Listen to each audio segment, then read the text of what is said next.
When I was 28 years old, Mack McLarty gave me the opportunity of a lifetime when he asked me to join him on President Clinton's team at the White House. This opportunity gave me exposure to the highest levels of government and politics in our country, but more importantly, it gave me direct exposure to the professional life and the personal life of Mack McLarty. And it introduced me to his not-so-secret weapon, his amazing wife, Donna McLarty. Donna, it's good to see you here tonight. And also to their impressive sons, Mark and Franklin, who are here tonight as well. Mark, Franklin, good to see you both.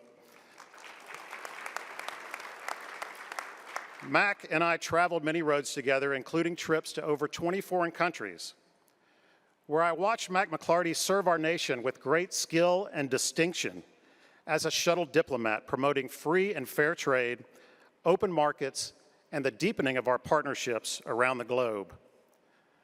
Watching Mack McLarty perform his unique version of statescraft in meetings with dignitaries and foreign heads of state, what I witnessed was an Arkansas gentleman using his Arkansas education and his vast Arkansas-honed business and relationship skills on an international stage to perfection. He always called them Mr. President or Madam President, and they just called him Mack. Mack McLarty treats everyone he encounters with decency, civility, and respect.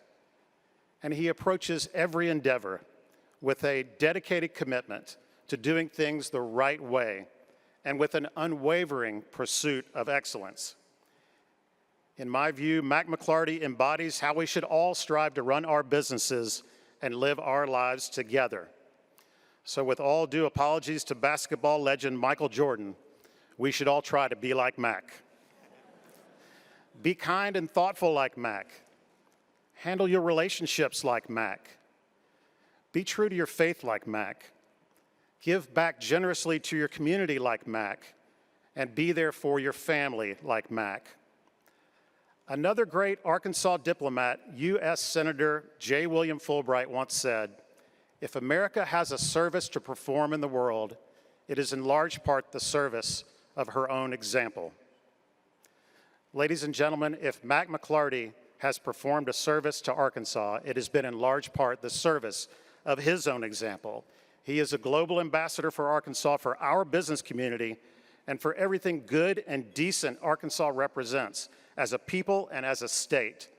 Mack, we are honored to have you home to accept this prestigious award from Arkansas Business, and we thank you for the power of your example.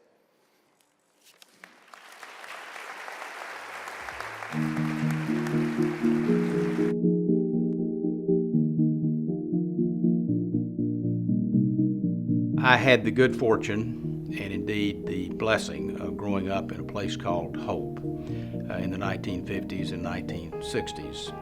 It was a time of hope, and I was a beneficiary of that. I had wonderful parents, loving parents, supportive parents, Helen and Frank McLarty. My father was just, he was just a wonderful mentor, and he kind of let me make some mistakes and to learn from them, and he had enough patience and confidence to do that. My mother was my kindest critic and my best cheerleader. You felt like people were pulling for you, and they cared about you.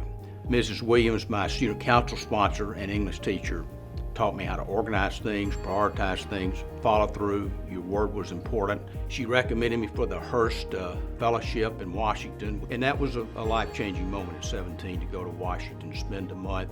First time I had the privilege to meet a president of the United States, members of the cabinet, and it really reinforced the right kind of values.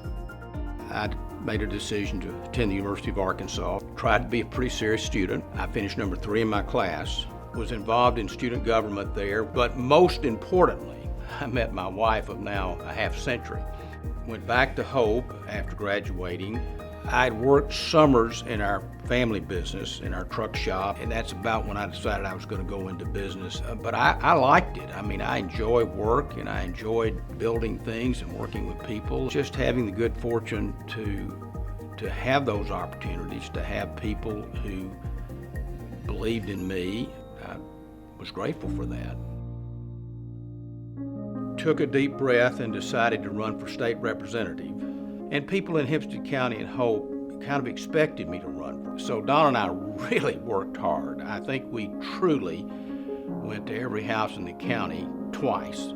I was fortunate to go to the legislature at 24. Many older people would say, well, we need to give the next generation a chance. It became surprisingly apparent to me that my age was a positive attribute. I had an opportunity to go on the Arkla Gas Board of Directors and on the Commercial National Bank Board of Directors. So I really got to know the company, got to know the people, got to know the industry, saw the changes, all of that, well before I joined the company full time. And a few years later, the board approached me about being chairman and chief executive of Arkla. And it was a great privilege to lead a Fortune 500 company. President George H.W. Bush appointed me to be a member of the Council on Environmental Quality, which was kind of the early stages of the environmental stewardship movement. It really broadened my horizon in a substantial way. David Pryor ran for governor. David asked me to be his campaign treasurer, and I was pretty young, I think 27, 28. And then he asked me to be chairman of the Arkansas Democratic Party and serve on the national committee. And then my friend of long-standing, Bill Clinton. I had not ever worked directly in Governor Clinton's administration, so I was surprised the day after the election when he asked me to serve as Chief of Staff. Being Chief of Staff to the President of the United States, it's a demanding job.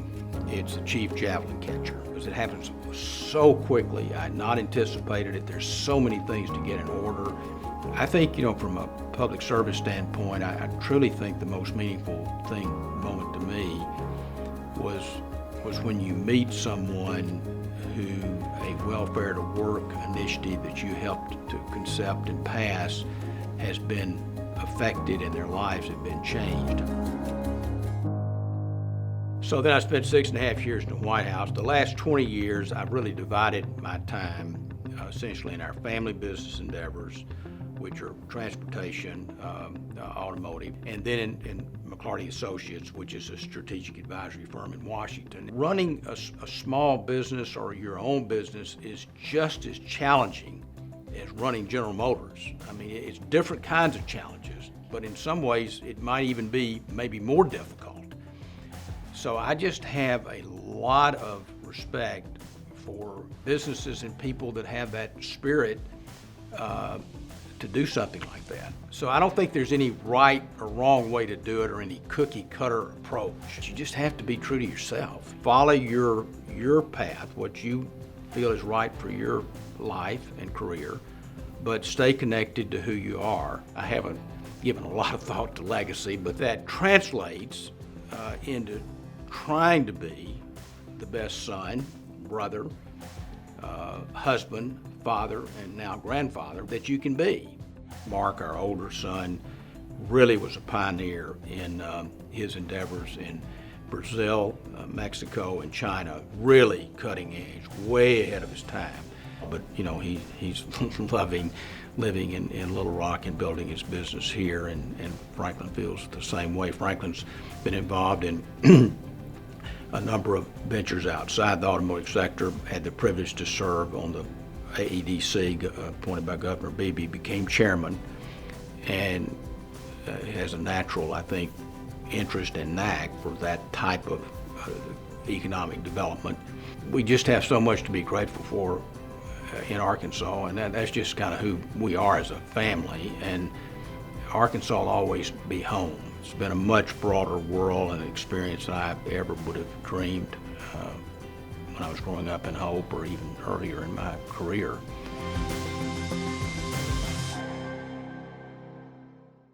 When I was growing up, there was a popular television program called This Is Your Life, hosted by Ralph Edwards. Guests would come on and the host would surprise them by celebrating their lives with a live studio audience, with appearances from colleagues and family and friends. People laughed and people cried. And I remember being captivated by that program even as a little boy. But you know where I'm going. I certainly never expected to have my own version of This Is Your Life in the Wally Allen Ballroom in Little Rock, Arkansas. I am genuinely honored, truly humbled, and indeed touched. How could I not be? Steve Rennell, thank you for a very warm, personal, and generous introduction. It's always good to have a loyal friend and your press person introduce you at an affair like this one. It works pretty well.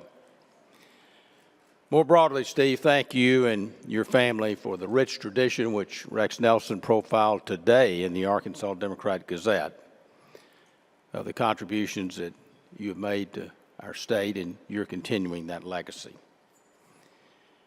Mitch Bettis, you run a good show.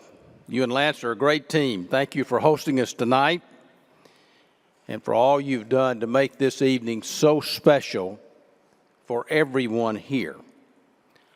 All of the honorees and all of the nominees who have been recognized clearly reflect the best of our state. You can just sense it and hear it in their stories and the comments they've had.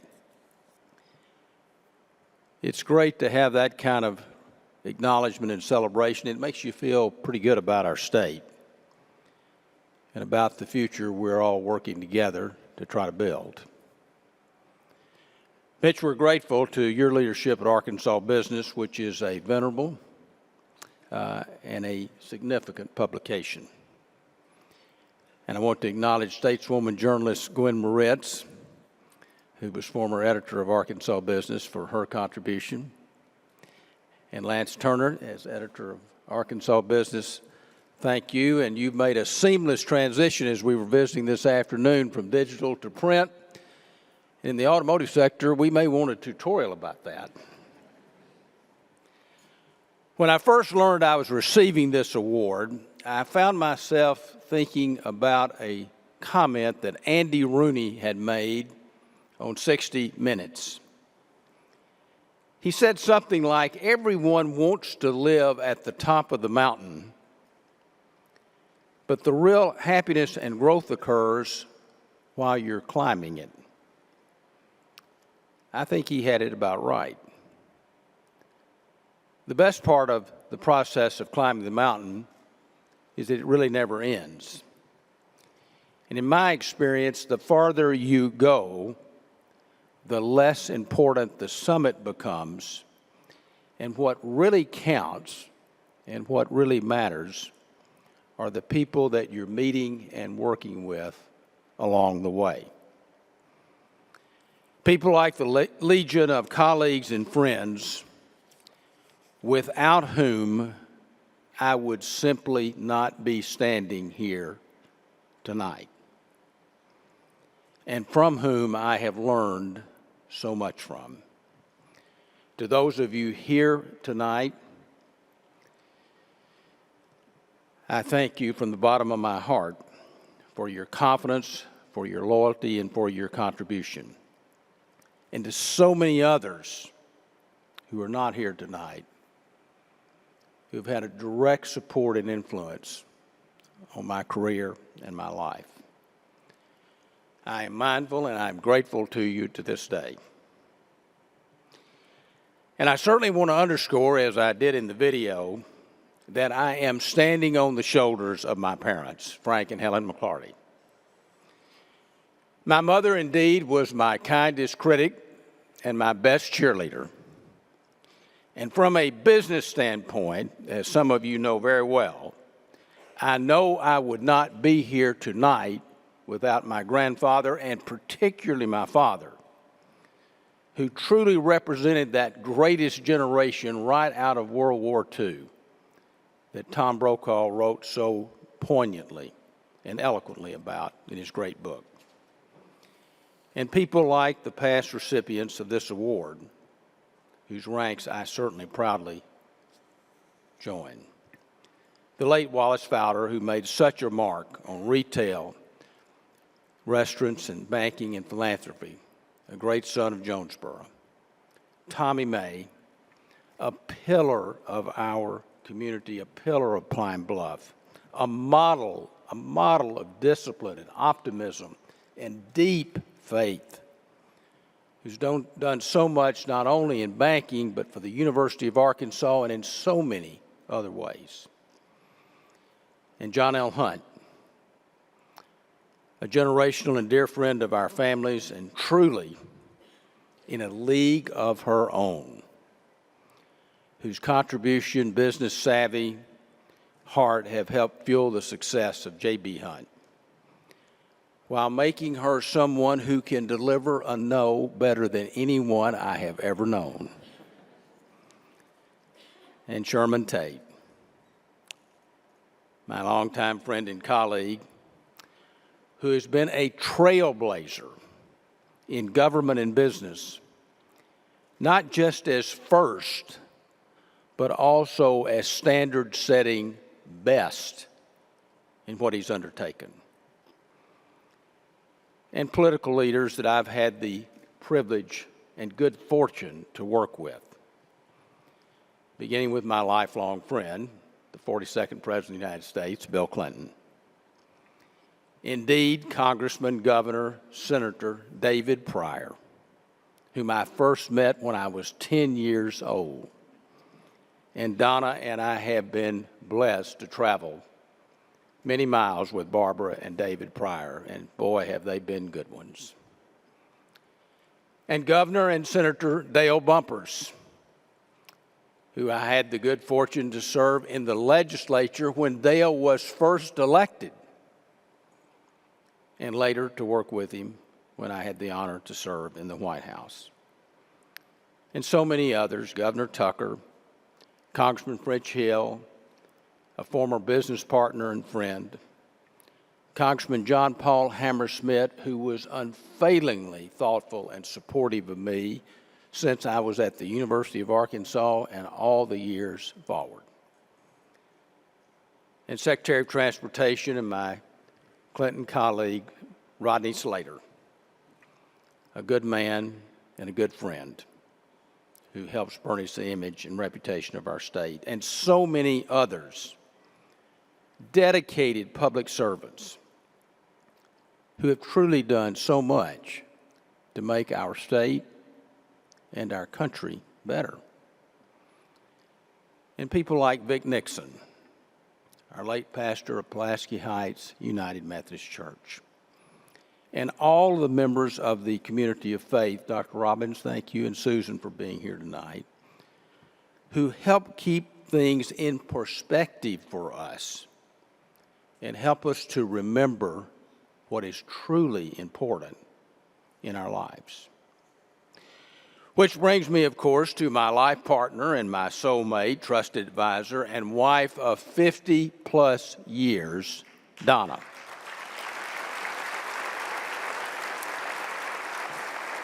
Simply put, the best decision by far that I ever made was to marry Donna K. Cochran. Donna, I love you, and I believe we've got some good passages ahead, and I look forward to them.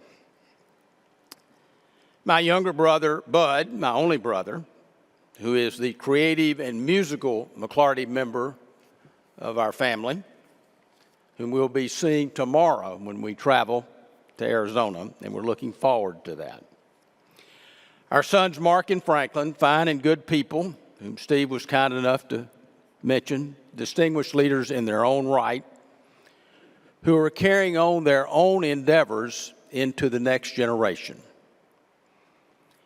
Franklin is indeed a dynamic and persuasive entrepreneur. He helped establish and found with Steve Landers RML Automotive, and he does indeed have a natural knack for being a civic and political leader. And the phrase roots and wings inevitably comes to mind when I think about Mark. who has built such a broad-gauged and meaningful international career while maintaining deep roots here in Arkansas with his Mack McLarty Automotive Group and other investments.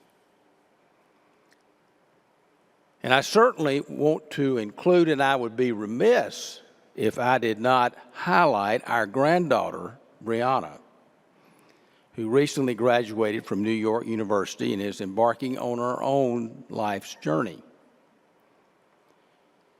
One of the joys of becoming a grandparent is seeing posterity made real.